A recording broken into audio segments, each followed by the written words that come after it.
Assalamualaikum warahmatullahi wabarakatuh. Saya Reina Fauza dari kelas 3C1 ingin membacakan tentang buku kerja ke-7, 8, dan 9. Produk atau jasanya salad buah, unit usahanya food and beverage. Di sini langkah-langkahnya. Nomor 1, identifikasi isu-isu etik dan legal yang dihadapi perusahaan baru. Kriteria kinerja 1.1, budaya etik yang kuat dibangun pada perusahaan. Hasil rekaman, saya memilih lead by example, mengembangkan code of conduct, akses modal yang lebih baik, reputasi merek yang lebih baik, meningkatkan loyalitas pelanggan, dan menghindari potensi saksi. 1.2, notaris untuk perusahaan. Dipilih sesuai bidang bisnis.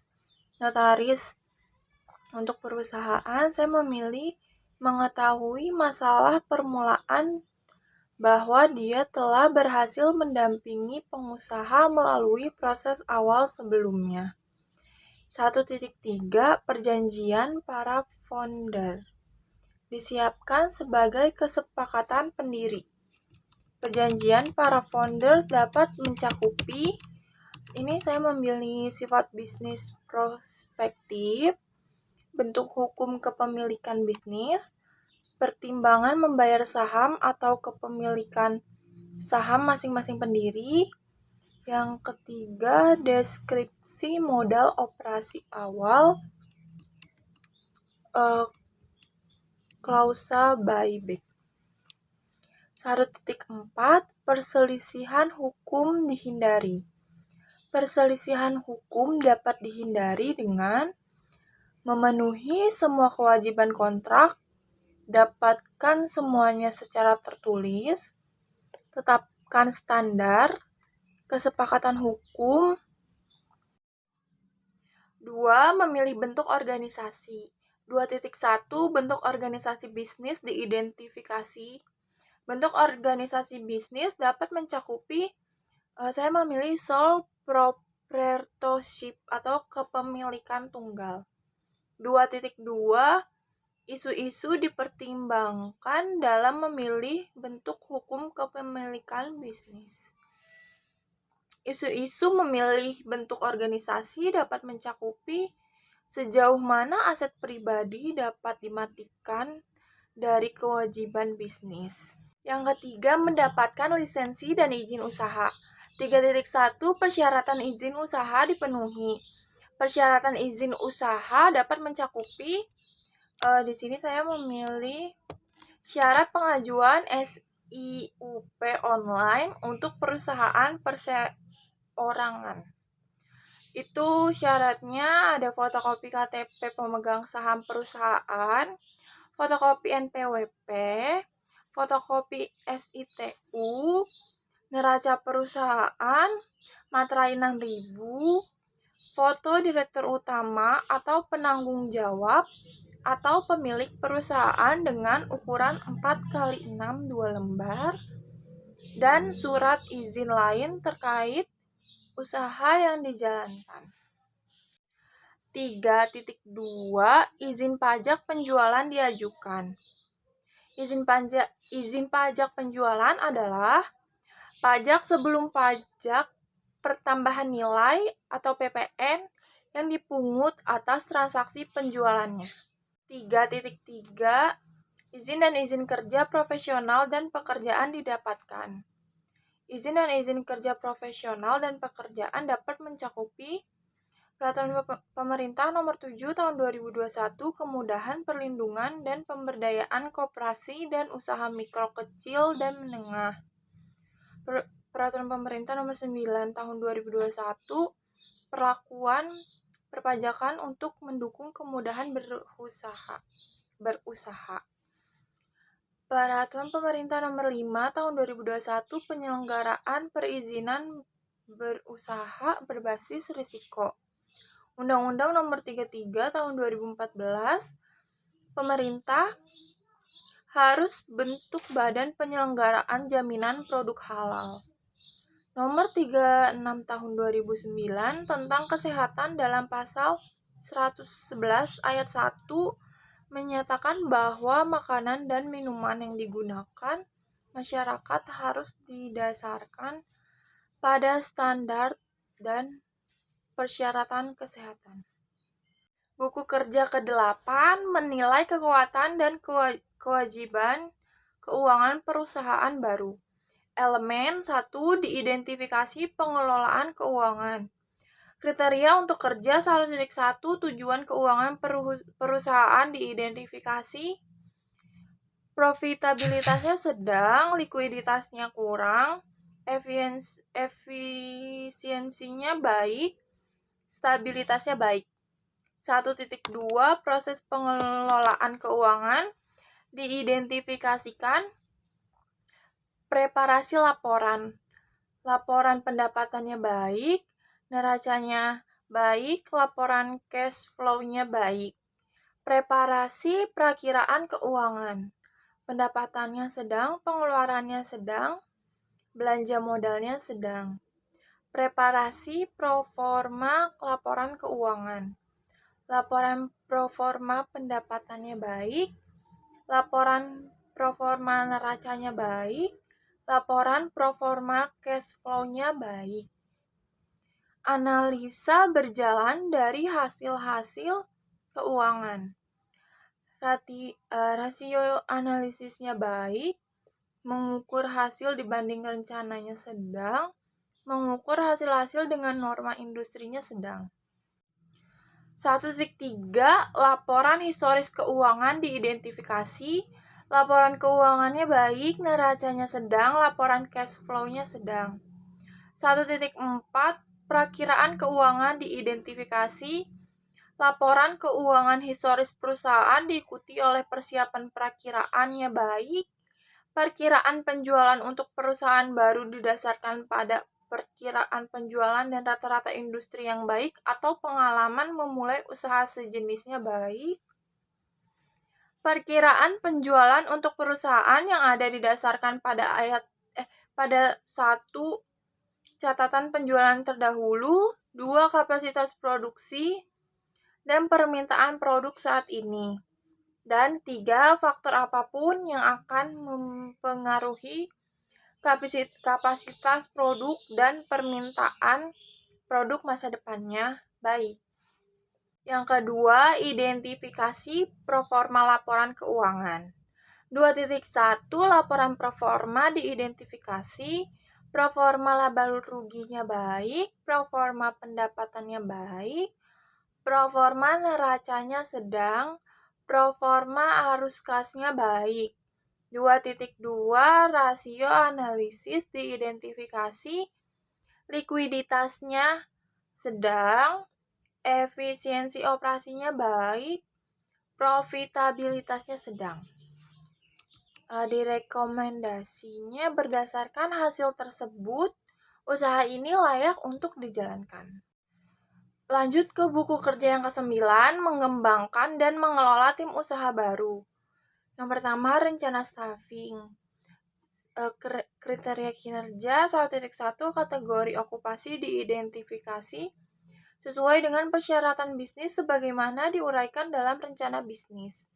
1.2 tanggung jawab okupasi diidentifikasi untuk 1.3 tugas okupasi diidentifikasi untuk 1.4 persyaratan okupasi diidentifikasi untuk 1.5 kebutuhan pelatihan okupasi diidentifikasi untuk 1.6 jumlah tenaga kerja diidentifikasi untuk setiap okupasi. 1.7 jumlah tenaga 1.7 perkiraan mulai bekerja diidentifikasi untuk setiap okupasi. 1.8 FTE atau full time equivalent diidentifikasi untuk setiap okupasi.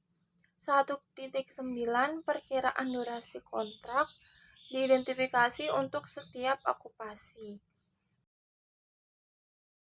Yang kedua, rekrutmen, pelantikan, pelatihan, dan mempertahankan tim. 2.1 rencana seleksi. Dibuat berdasarkan kriteria seleksi, kebutuhan bisnis, dan persyaratan hukum. Rencana seleksi, saya memilih saluran dan teknologi yang tepat, mengiklankan lowongan untuk kebutuhan staf, mengembangkan pertanyaan wawancara, jadwalkan wawancara, dan beritahu orang yang relevan tentang waktu, tanggal, dan tempat. 2.2 Proses seleksi dilakukan sesuai dengan kebijakan dan prosedur bisnis.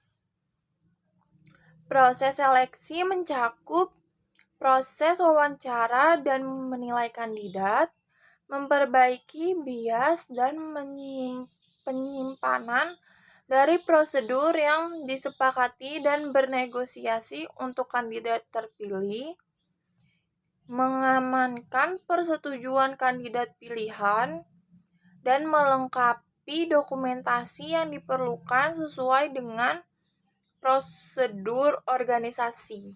2.3 Internalisasi atau induksi anggota tim dilakukan untuk menyadari tanggung jawab dan persyaratan kinerja mereka sesegera mungkin dan mengambil kesempatan untuk melatih anggota tim yang tidak terbiasa dengan prosedur bisnis. Internalisasi atau induksi anggota tim mencakupi menyediakan kandidat yang berhasil dengan kontrak kerja dan dokumentasi lainnya, memberitahu manajer dan tim kerja tentang penunjukan baru, memberitahu manajer dan staf tentang tanggal mulai kandidat, dan membuat pengaturan administratif yang diperlukan untuk pembayaran dan pencatatan karyawan. 3. Memenuhi kewajiban hubungan industrial. 3.1 Hak dan kewajiban di tempat kerja dari pemberi kerja dan karyawan diidentifikasi sesuai dengan persyaratan hukum dan kode praktik.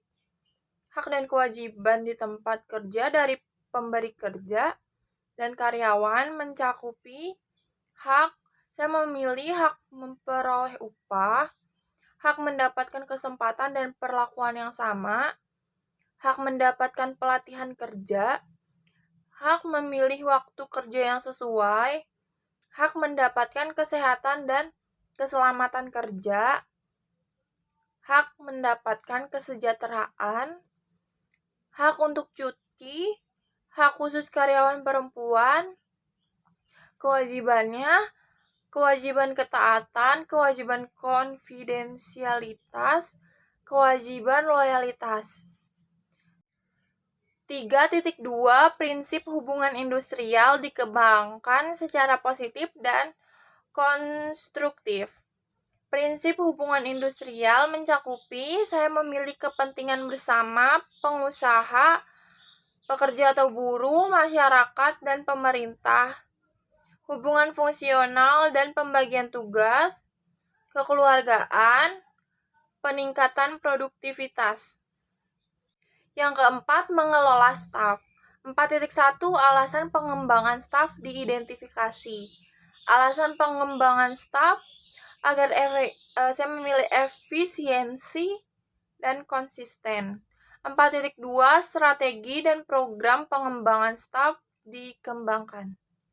Strategi pengembangan staf, saya memilih memberikan kesempatan pada setiap karyawan untuk menyalurkan ide gagasan pribadi mereka, memberikan penghargaan atau reward kepada karyawan, mengadakan program pelatihan bagi karyawan.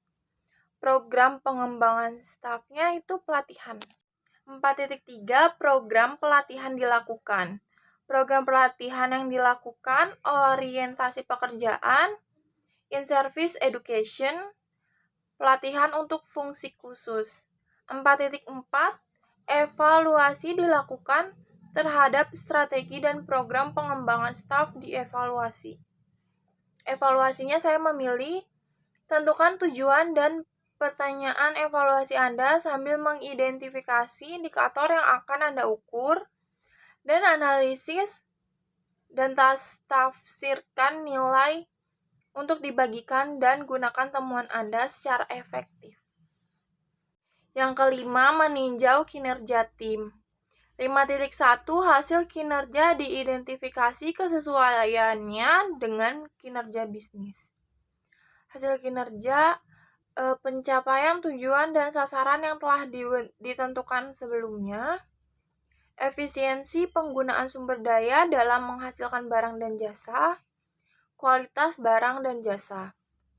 5.2 Kompetensi diidentifikasi untuk meningkatkan kerja tim. Kompetensinya yaitu pengetahuan, keterampilan, dan sikap. 5.3 Tingkat pergantian staf diidentifikasi. Rendah, kurang dari 15%. 5.4 Kekompakan tim diidentifikasi dalam meningkatkan kinerja proyek secara keseluruhan. Kekompakan tim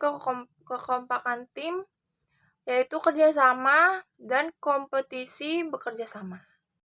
Rencana staffing.